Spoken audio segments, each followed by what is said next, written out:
Shalom, selamat pagi jemaat yang dikasihi oleh Tuhan. Bapak Ibu yang dikasihi oleh Tuhan, hari ini kita membahas Mazmur pasal yang ke-5, ayat yang ke-21 hingga yang ke-43. Nah, Bapak Ibu Saudara, ada 4 mujizat yang kita temukan di dalam Mazmur pasal ke-4 dan Mazmur pasal ke-5.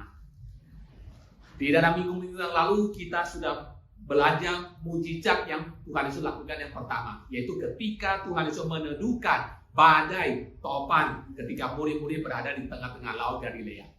Kedua, kita sudah belajar bagaimana Tuhan Yesus mengusir setan dari seorang yang kerasukan di Gerasa. Dan hari ini kita akan belajar 2 mujizat lagi, yaitu pertama, bagaimana Tuhan Yesus menyembuhkan seorang perempuan yang sakit pendarahan selama 12 tahun lamanya. Dan yang keempat, kita akan belajar bagaimana Tuhan Yesus membangkitkan seorang anak gadis dari kematian. Nah, Bapak Ibu Saudara, kalau kita menyimpulkan keempat mujizat ini, maka kita akan menyaksikan kuasa Yesus. Pertama, kuasa Yesus atas alam ketika ia meneduhkan badai. Kedua, kuasa Yesus atas setan ketika Yesus mengusir setan dari orang yang kerasukan. Ketiga, kuasa Yesus atas sakit penyakit ketika Tuhan Yesus menyembuhkan perempuan yang sakit pendarahan. Dan keempat, kuasa Yesus atas kematian ketika Yesus membangkitkan anak perempuan Yairus dari antara orang mati. Nah, Bapak Ibu yang dikasihi oleh Tuhan, perikop yang kita baca ini termasuk sandwich story. Masih ingat sandwich story? Yaitu ketika Yesus memulai satu kisah, kemudian dia beralih kepada kisah yang lain. Lalu kemudian dia akan kembali ke kisah yang pertama dan menyelesaikannya. Nah, perikop yang kita baca ini adalah sandwich story. Berkisah tentang 2 peristiwa, yaitu tentang Yairus dan tentang seorang perempuan yang sakit pendarahan. Dan kedua kisah ini punya kaitannya untuk mengajar kita kebenaran tentang Tuhan Yesus. Bahwa Tuhan yang kita percaya adalah Tuhan yang penuh dengan compassion, belas kasihan. Dan Tuhan yang kita percaya itu juga Tuhan yang penuh dengan power, punya kuasa di dalam kehidupan dan di dalam pelayanannya.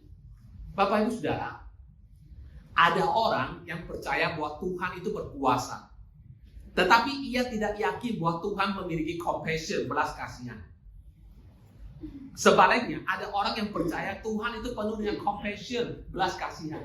Tapi dia tidak yakin apakah Tuhan punya kuasa untuk menolong dalam masalah pergumulannya atau tidak. Nah, hari ini kita akan melihat ada 2 tokoh di sini. Pertama, Yairus. Kedua, perempuan yang sakit pendarahan. Yairus adalah tokoh yang percaya bahwa Yesus adalah pribadi yang penuh dengan compassion, belas kasihan. Perempuan yang sakit pendarahan adalah seorang tokoh yang percaya tentang kuasa, power dari Tuhan Yesus. Dan hari ini, melalui 2 orang ini, melalui perjumpaan mereka dengan Tuhan Yesus, mereka akan mengenal Tuhan Yesus sebagai pribadi yang utuh. Mereka akan mengenal Yesus bukan sekedar punya kuasa, tapi Yesus juga punya compassion. Dan pihak yang lain bukan hanya mengenal Yesus sebagai orang yang punya compassion, tapi dia juga mengenal Tuhan Yesus ada Tuhan yang memiliki power di dalam kehidupannya. Nah, Bapak Ibu Saudara, mari kita melihat yang pertama, yaitu Yairus tertarik oleh belas kasihan Tuhan. Ayat ke-21 hingga ke-24. Siapakah Yairus ini? Saudara, Yairus ini adalah seorang yang terhormat di dalam komunitas. Dia dikatakan kepala rumah ibadah, kepala sinagoge orang Yahudi. Dia bukan rabi, dia bukan imam, tetapi dia adalah orang awam yang dipilih untuk menjadi pengurus dari rumah Tuhan atau dari sinagoge.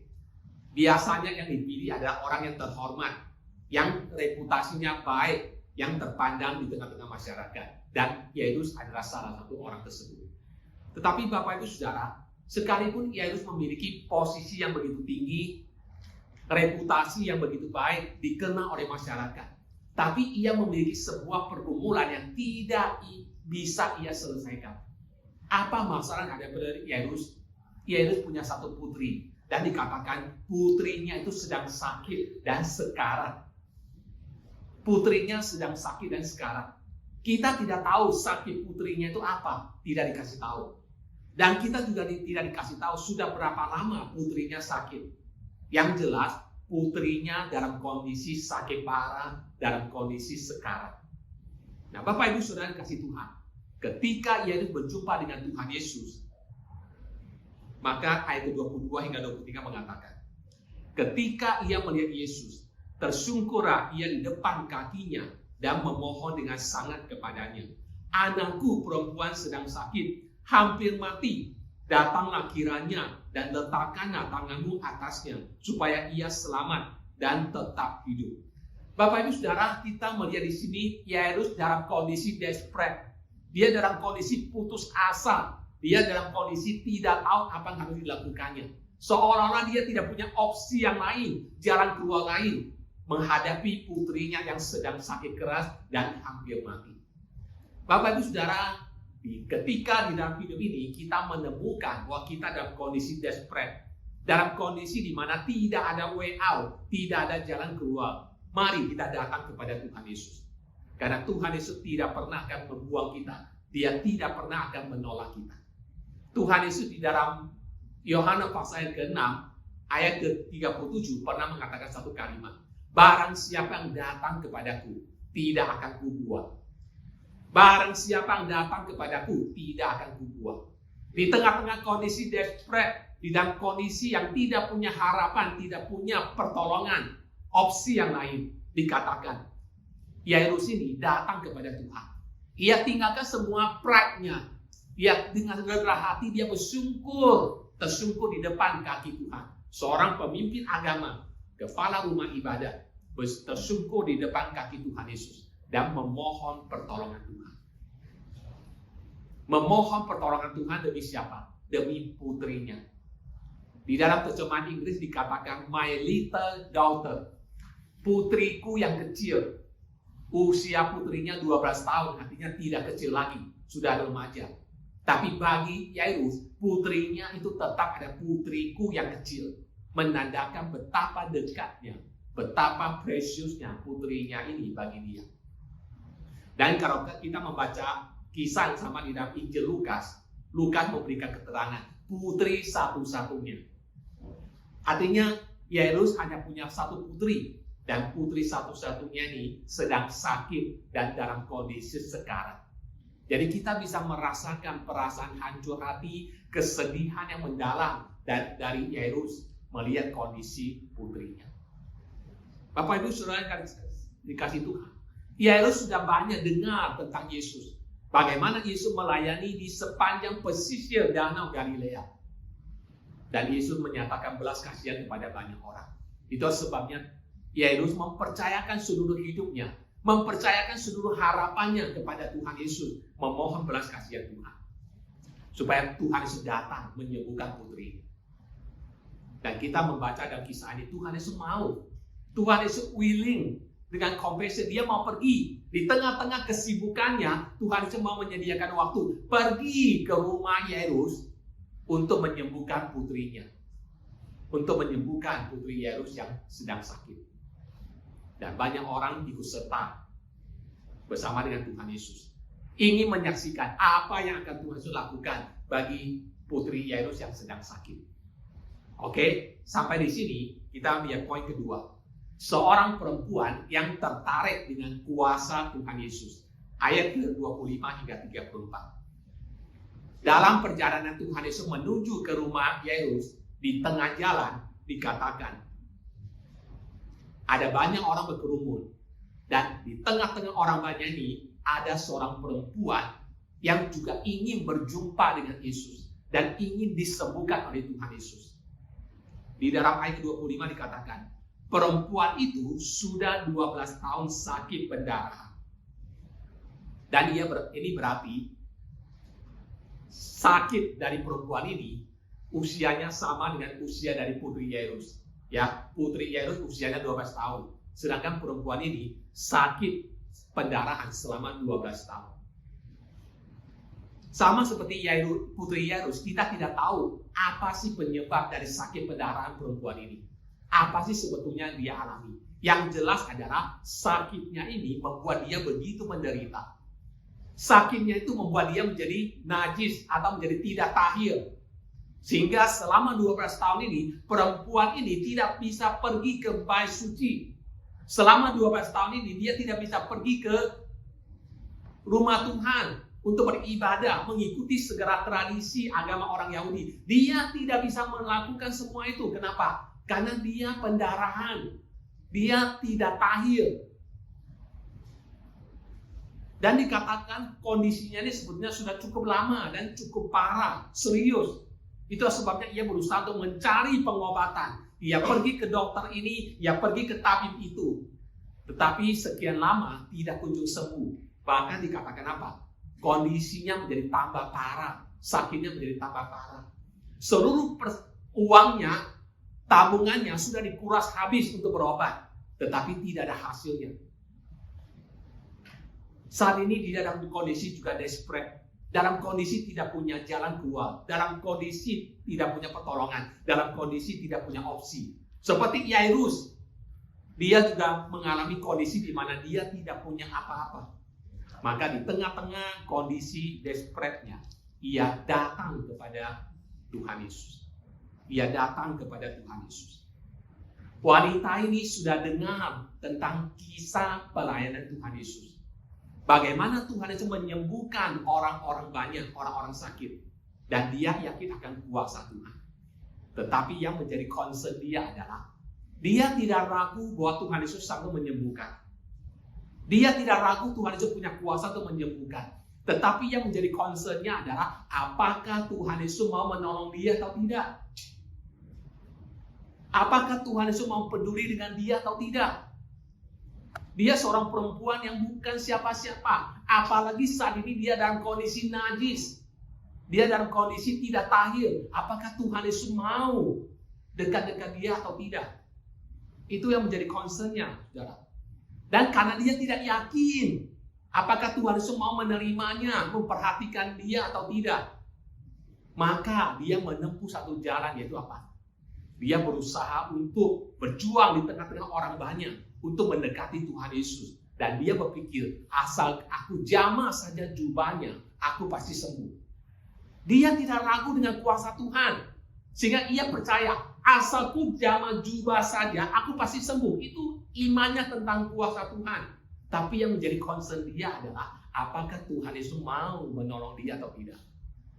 Apakah Tuhan punya compassion terhadap dia atau tidak? Dan ketika ia menyentuh jubah Tuhan Yesus, apa yang terjadi, saudara? Dikatakan pendarahannya itu berhenti. Mujizat terjadi dalam kehidupannya. Penyakit atau sakit yang membuat dia menderita selama 12 tahun itu tiba-tiba berhenti, tiba-tiba sembuh, saudara. Dia tiba-tiba dipulihkan, disembuhkan. Namun, apa yang kemudian terjadi? Ketika perempuan itu melakukan hal itu, tiba-tiba Tuhan Yesus berhenti. Di tengah-tengah perjalanan Tuhan Yesus lagi jalan bersama dengan banyak orang. Tiba-tiba Tuhan Yesus berhenti, menoleh ke belakang dan bertanya kepada orang banyak, kepada murid-muridnya, siapa yang menjamah jubahku? Siapa yang menjamah jubahku? Lalu reaksi murid-muridnya apa? Ayat 31. Engkau melihat bagaimana orang-orang ini berdesak-desakan dekatmu. Dan engkau bertanya, siapa yang menjamah aku? Murid-murid berani menegur Tuhan Yesus. Sekian banyak orang di kiri kanan, pasti ada senggol-senggolan Tuhan Yesus. Kenapa engkau tanya siapa yang senggol aku? Siapa yang jamah aku? Bapak Ibu yang dikasih Tuhan, Tuhan Yesus bukan sedang berbicara tentang sembarangan senggol atau sentuhan, jamahan. Tuhan Yesus merasakan ada sesuatu yang spesial di sini. Kenapa? Karena ketika perempuan ini mengulurkan tangannya menjamah jubah Tuhan Yesus, ia sedang memanifestasikan imannya. Coba perhatikan, ayat 28 mengatakan apa? Sebab katanya, asal ku jamah saja jubahnya, aku akan sembuh.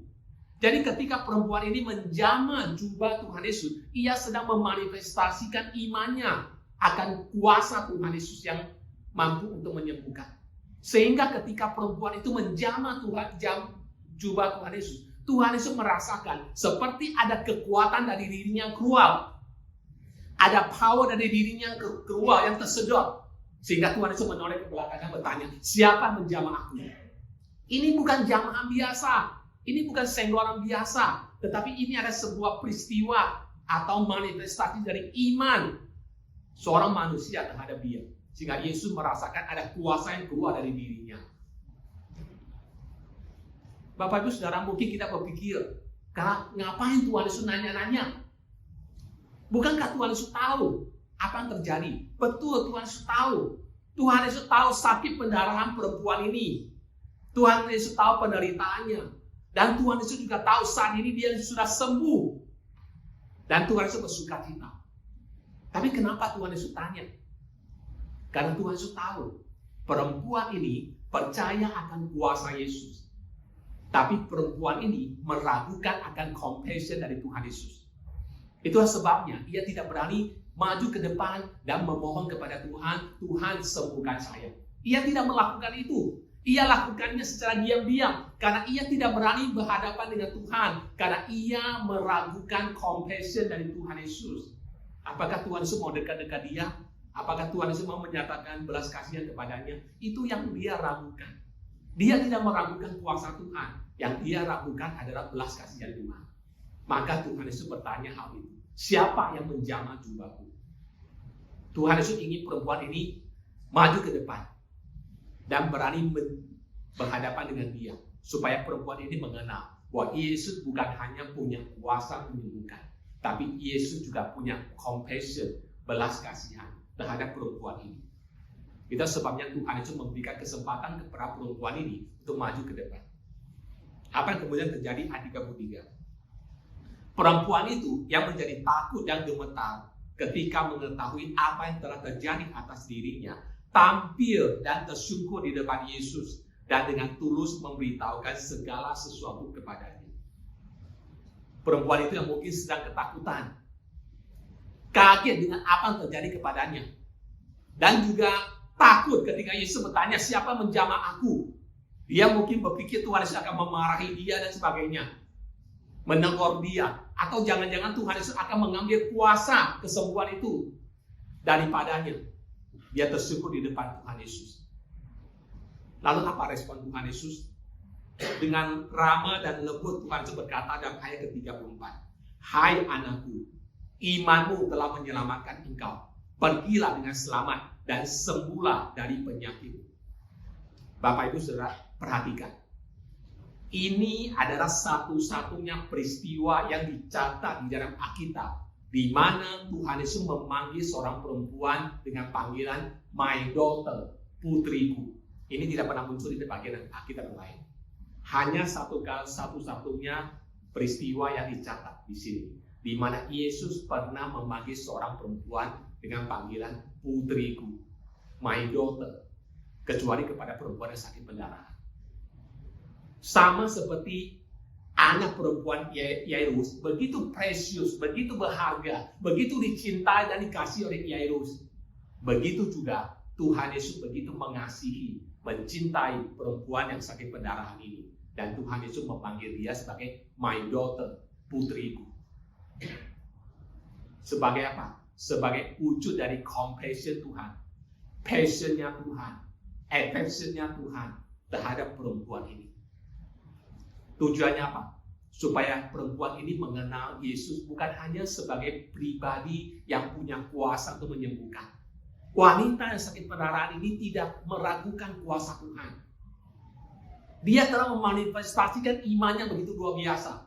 Enggak usah ketemu Tuhan, asal ku jamah jubahnya, aku pasti sembuh. Imannya kepada kuasa penyembuhan Tuhan luar biasa.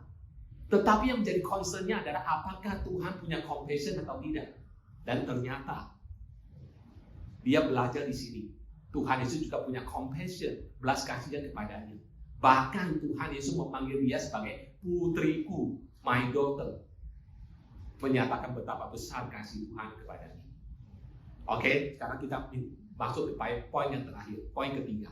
Kembali ke kisah Yairus, yaitu Yesus membangkitkan anak perempuan Yairus, ayat 35 hingga 43. Sementara Yesus sedang berbicara dengan perempuan yang sudah disembuhkan dari sakit pendarahan, tiba-tiba ada orang yang datang Dan berkata apa? Dan berkata kepada Yairus ayat 35, anakmu sudah mati, apa perlunya lagi engkau menyusah-nyusahkan guru? Saudara, tiba-tiba ada orang dari keluarga Yairus datang memberikan kabar buruk. Anak perempuanmu itu sudah meninggal. Jadi nggak usah repot-repot suruh Yesus datang ke rumahmu. Artinya apa? Tujuan memanggil Yesus ke rumah Yairus supaya menyembuhkan putrinya. Sekarang kalau putrinya sudah mati, berarti Yesus nggak usah datang lagi. Sudah nggak perlu, sudah tidak dibutuhkan. Dan sepertinya Yairus juga memiliki pemahaman yang sama. Yairus juga berpikir, udah saya datang memohon Tuhan supaya dia menyembuhkan putriku ketika dia sakit keras, ketika masih ada kesempatan, masih ada harapan. Dan sekarang putriku sudah mati. Sudah tidak ada gunanya menyusah-nyusahkan guru. Tetapi apa respon Tuhan? Tuhan Yesus berkata kepada Yairus apa? Ayat ke-36. Tapi Yesus tidak menghiraukan perkataan mereka dan berkata kepada kepala rumah ibadat itu, jangan takut, percaya saja. Tuhan Yesus mau mengingatkan kepada Yairus untuk beriman kepadanya bahwa Tuhan punya kuasa untuk menyembuhkan sekalipun putrimu sudah mati. Tuhan Yesus punya kuasa untuk menyembuhkannya, untuk membangkitkannya. Lalu bersama dengan murid-murid yang lain pergi ke rumah Yairus. Dan ketika sampai di sana ternyata sudah ramai, banyak orang sedang meratap, menangis karena kematian putri Yairus. Tapi apa respon Tuhan Yesus ayat 39? Sesudah ia masuk, ia berkata kepada orang-orang itu, mengapa kamu ribut dan menangis? Anak ini tidak mati, tetapi tidur. Lalu apa yang Tuhan Yesus lakukan? Tuhan Yesus bawa muridnya dengan kedua orang tuanya masuk ke kamar perempuan itu. Lalu berkata di ayat 41. Lalu dipegangnya tangan anak itu. Katanya, talitakum, yang berarti, hai anak, aku berkata kepadamu, bangunlah. Dan apa yang terjadi? Kita sudah tahu ayat 42. Seketika itu juga, anak itu bangkit berdiri dan berjalan. Sebab umurnya sudah 12 tahun. Semua orang yang hadir sangat takjub. Bapak Ibu Saudara, kita bisa bayangkan apa yang dialami oleh Yairus, keluarganya pada hari itu. Tiba-tiba mereka mendapatkan kabar yang mengejutkan. Putrinya yang sedang sakit keras itu mati, sudah meninggal. Tetapi tiba-tiba mereka mendapatkan kembali putrinya ketika Tuhan Yesus membangkitkan putrinya dari antara orang mati. Yairus tidak meragukan compassion Tuhan Yesus. Yairus tidak meragukan belas kasihan Tuhan Yesus. Karena Tuhan Yesus sudah membuktikan compassion-nya dengan mau repot-repot melakukan perjalanan jauh untuk ke rumah Yairus menyembuhkan putrinya. Dia tidak meragukan compassion Tuhan Yesus. Dia tidak meragukan belas kasihan Tuhan Yesus. Tetapi di saat ini, dalam peristiwa ini, Yairus juga belajar satu hal tentang Yesus. Yaitu tentang apa? Tentang kuasa Yesus. Tuhan Yesus bukan hanya punya kuasa untuk menyembuhkan, tetapi Tuhan Yesus juga punya kuasa untuk membangkitkan orang mati dari kematian. Dan itu kebenaran yang dipelajari oleh Yairus. Bapak Ibu Saudara, hari ini di dalam perikop yang kita baca, dalam satu hari ada dua pribadi yang berjumpa dengan Tuhan. Yairus yang percaya akan compassion belas kasihan Tuhan, mengalami peristiwa melalui putrinya yang dibangkitkan dari antara orang mati, belajar bahwa Tuhan Yesus bukan hanya penuh dengan compassion, tapi Tuhan Yesus juga punya kuasa untuk menyembuhkan, bahkan kuasa untuk membangkitkan dari antara orang mati. Kedua, kita belajar dari seorang perempuan yang sakit pendarahan, perempuan yang tidak meragukan kuasa Yesus untuk menyembuhkan. Dan dia telah membuktikan imannya itu dengan berkata, asal ku jamah saja jubahnya, aku pasti sembuh. Tetapi ia meragukan belas kasihan Tuhan. Apakah Tuhan Yesus mau peduli dengan dia? Apakah Tuhan Yesus mau dekat-dekat dengan dia? Apakah Tuhan Yesus mau menolong dia atau tidak? Dan ternyata di dalam peristiwa ini, ia belajar. Tuhan Yesus bukan hanya penuh kuasa untuk menyembuhkan, tapi Tuhan Yesus juga penuh compassion, bahkan memanggil dia sebagai putriku, my daughter. Bapak Ibu Saudara, bagaimana pemahaman kita tentang Tuhan? Bagaimana konsep kita tentang Tuhan? Manakah yang harus kita pelajari lebih dalam hidup kita? Kuasa Tuhan atau compassion, belas kasihan Tuhan? Apabila kita percaya akan kuasa Yesus, tetapi kita meragukan belas kasihannya, maka sikap hidup kita akan selalu demikian. Tuhan, saya tahu Engkau Maha Kuasa, tapi apakah Engkau sungguh-sungguh peduli dengan hidupku? Tuhan, saya tahu Engkau punya kuasa untuk menolong orang lain, tapi apakah Engkau juga mau menolongku? Sebaliknya, apabila kita percaya akan belas kasihan Tuhan, tapi kita meragukan kuasanya, maka sikap kita adalah, Tuhan, saya tahu Engkau mengasihi saya, tapi saya tidak tahu apakah Engkau sanggup menolong saya di tengah-tengah kesulitan saya. Tuhan, apakah Engkau sanggup mengampuni saya dan memulihkan hidup saya yang sudah begitu rusak, yang sudah begitu kacau ini? Bapak Ibu Saudara, firman Tuhan hari ini mau berkata kepada kita, Tuhan yang kita percaya adalah Tuhan yang penuh dengan compassion dan juga penuh dengan power. Mazmur 62 ayat 11 dan 12 berkata demikian. Satu kali Allah berfirman, dua hal yang aku dengar, bahwa kuasa dari Allah asalnya, dan daripadanya juga kasih setia ya Tuhan. Tuhan adalah sumber dari kuasa, tapi Tuhan juga ada sumber dari kasih setia atau compassion. Dan di atas kayu salib, Tuhan Yesus telah membuktikan kuasa dan kasih-Nya kepada kita. Karena kasih-Nya kepada kita, Yesus Kristus mati di kayu salib menggantikan kita. Dan karena kuasa-Nya, Ia bangkit dari antara orang mati untuk keselamatan kita. Tuhan yang kita percaya adalah Tuhan yang penuh dengan power. Dan Tuhan yang kita percaya juga ada Tuhan yang penuh dengan compassion. Itulah Tuhan yang kita percaya di dalam Yesus Kristus. Kiranya firman ini menjadi berkat untuk kita semua. Mari kita berdoa. Bapa, terima kasih di dalam firman Tuhan yang kami boleh baca dan renungkan hari ini. Tuhan mengajar kami melalui peristiwa perjumpaan Yairus dan perempuan yang sakit pendarahan dengan Tuhan Yesus.